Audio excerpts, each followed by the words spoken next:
three kinds of fitna that Allah talks about in the Quran. One kind is from Allah Himself.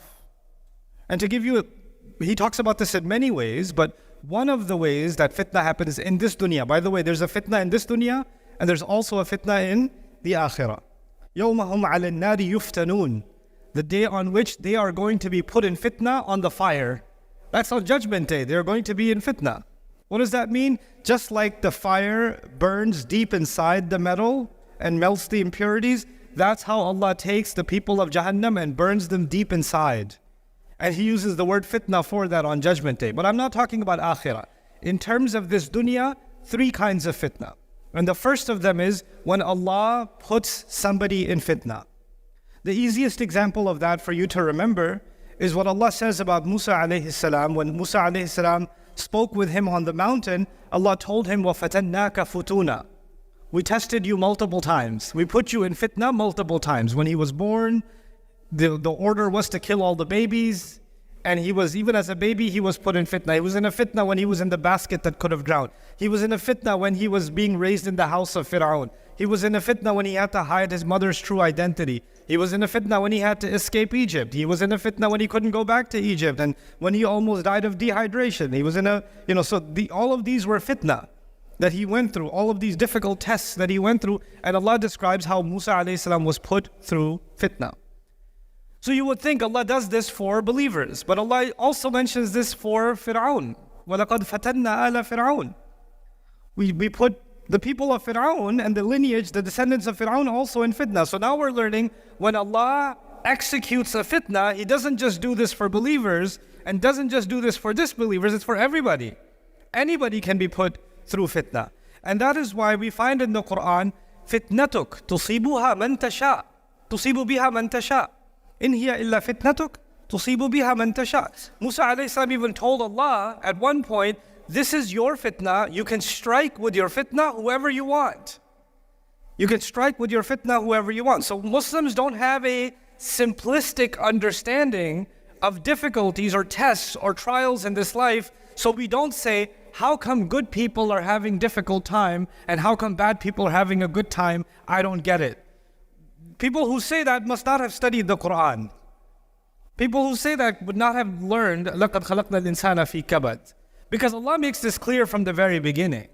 That fitna will happen and وَاتَّقُوا فِتْنَةً لَا تُصِيبَنَّ الَّذِينَ ظَلَمُوا مِنْكُمْ خَاصَّةً. Like you should be afraid of a fitna that will not just strike the people who do wrong, Allah says.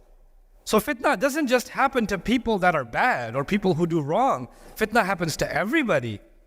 And sometimes some people's crime, many people have to pay the price. At least in this world it looks like that. Some people commit a crime and everybody has to pay the price, right?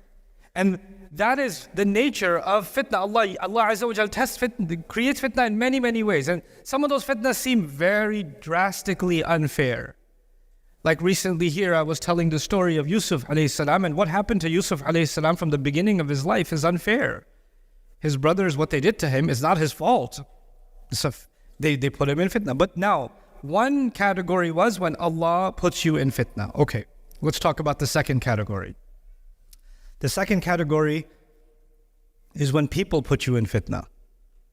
When people put you, like إِنَّ الَّذِينَ فَتَنُوا الْمُؤْمِنِينَ وَالْمُؤْمِنَاتِ. Like رَبَّنَا لَا تَجْعَلْنَا فِتْنَةً لِلَّذِينَ كَفَرُوا. When people put you in difficulty, when people persecute believers, when people attack believers, when people wrong, when people oppress other people, that's the second kind of fitna Allah describes in the Quran.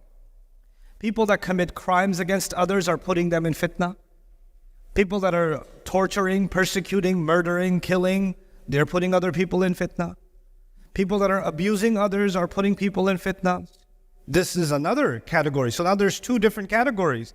There's the fitna Allah puts you in. There's the fitna people put you in. And then there's the third category. The fitna I put myself in. وَلَكِنَّكُمْ فَتَنْتُمْ أَنفُسَكُمْ. Allah says, you put yourselves in fitna. You threw yourselves into fitna. So now we've got three. And we need to understand how the three of these work. There's the fitna from Allah. There's the fitna from bad people. And by the way, it's not just bad people. It's not just, I should have qualified, it's not just bad people. Allah says, إِنَّمَا أَمْوَالُكُمْ وَأَوْلَادُكُمْ fitna. Even your children are a fitna, so your children are putting you in fitna.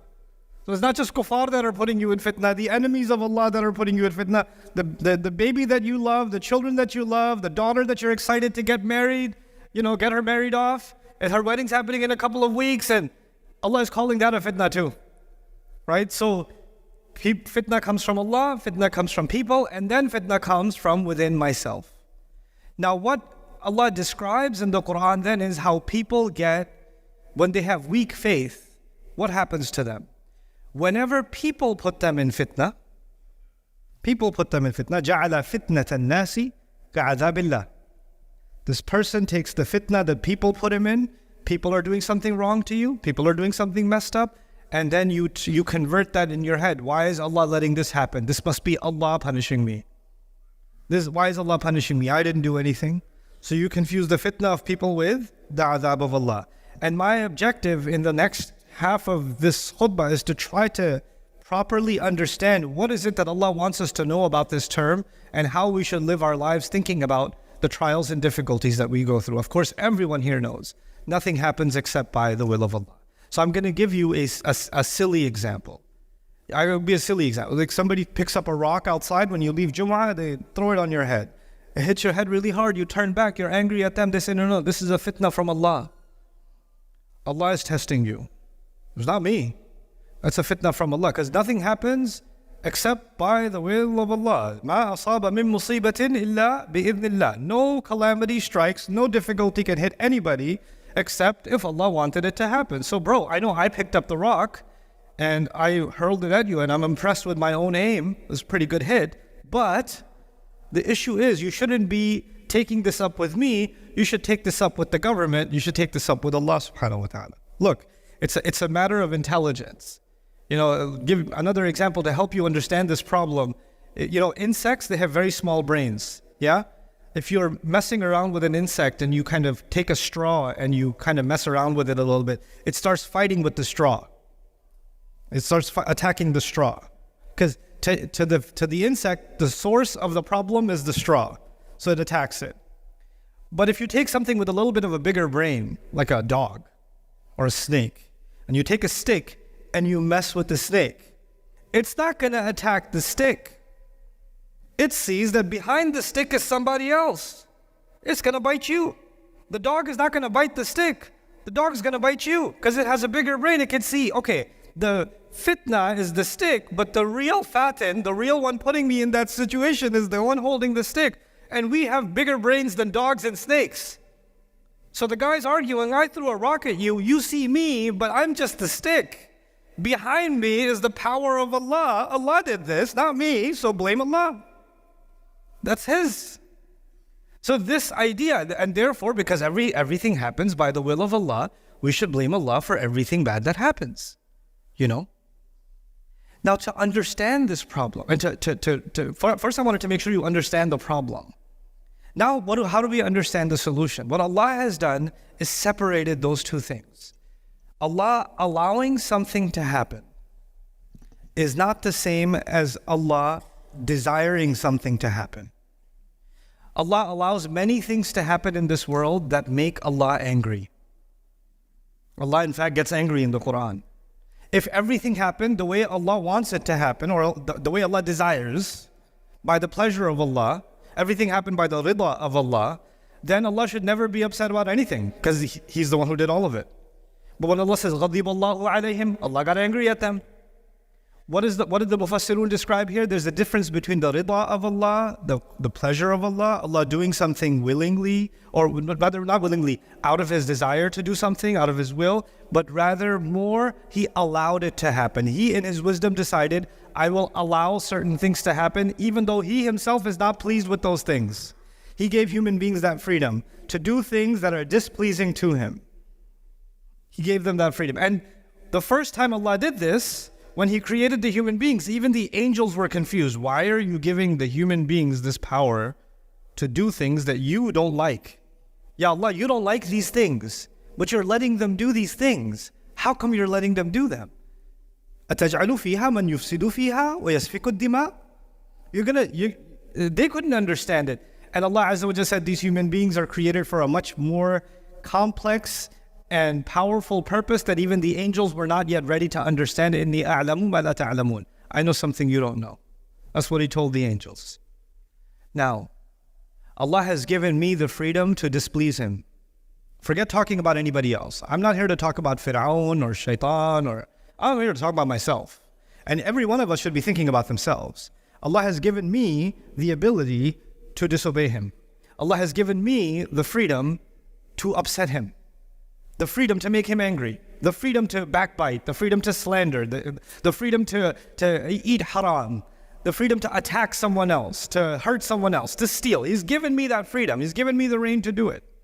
So before I complain about how come this one got away with it and that one got away with it, how come the zalim gets away with it, before we say that, I have to ask myself, what do I get away with? What do I get away with? Somebody came to me not too long ago because of what's happening in the world, and we all know what's happening in Gaza. May Allah Azza wa Jalla help the believers in Gaza and grant the shuhada Jannah and grant their families sabr and give us an ounce of that kind of tawakkul and iman that those people have demonstrated and give them nusra. But somebody came and asked, how come Allah is letting that happen? How come Allah doesn't just stop it? Because it's a fitnah from Allah. It's a fitnah from Allah. How come Allah doesn't just stop it? So the question then becomes, let's think about this reasonably. If you want Allah to stop it, if you want Allah to intervene, should Allah not intervene every time you and I disobey Allah?